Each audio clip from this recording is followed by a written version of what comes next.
প্রবাসীদের কিছু কষ্টের কথা তুলে ধরুম আজকে। আমরা যারা প্রবাসে আছি, যদি কারো বাপ মা দেশে মারা যায়, এই প্রবাসীটা জীবনের শেষ দেখাটা পর্যন্ত সে বাপ মারা দেখার ভাগ্য জোড়ে না। যখন বাপ মা মারা যায় খবরটা প্রবাসীটা শুনে, তখন তার আর্তনাদ কান্না, বুক ফাটা কান্নাটা না কারো কাছে শেয়ার করতে পারে, না কাউকে দেখাইতে পারে। যখন বাড়িতে থাকে বাড়ির মানুষগুলারে তো বোঝানোর জন্য অনেক মানুষ, আত্মীয় স্বজন আছে, বাড়ি ঘরের পাড়া প্রতিবেশী আছে, কিন্তু এই প্রবাসীদেরকে বোঝানোর মতন কেউ থাকে না। যখন আমার আব্বা মারা গেছে, আমারে কেউ ফ্যামিলি সরাসরি কয় না যে আব্বা মারা গেছে। যে পরে আমার বাইকনা ফোন দিয়ে আমারে কইতাছে, মামা নানা তো মারা গেছে। ভাই বিশ্বাস করেন, আমার মনে হয় যে আসমানটা বাইঙ্গে আমার মাথায় পড়ছে।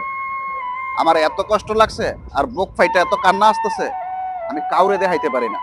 আমার বুক ফাটা কান্নাটা আমি কাউরে দেখাই জানি না। শুধু আমি না, প্রত্যেকটা প্রবাসী যাদের বাপ মা মারা যায় বা আত্মীয় স্বজন কোনো মারা যায়, জীবনের শেষ দেখাটা পর্যন্ত যে দেখতে পারে না, তার যে কতটা কষ্ট। আমি যে আমার বাপের এক মুঠো মাটি আমার বাপের কবরও দিতে পারি নাই, আমি বুঝতেছি কতটা কষ্ট, কতটা আমার বাপের স্মৃতিগুলো যখন আমার মনে পড়ে, মানে অজরে চোখ দিয়ে পানি আহে। মানে কি বলুম ভাই, এই প্রবাসী জীবনটা ভাই মানে জেলখানা থেকে আরো খারাপ। জেলখানায় তো মানুষ মনে করেন যে 6 মাস, 2 মাস, 3 মাস পরে ফ্যামিলির কারো না কারোর সাথে দেখা হয় বা দেখতে যায়। আর এই প্রবাসে বছর কি বছর আপনি ফ্যামিলির কারো চেহারা দেখবেন না, কারোর সাথে এক মুঠো খাবার খাইতে পারবেন না।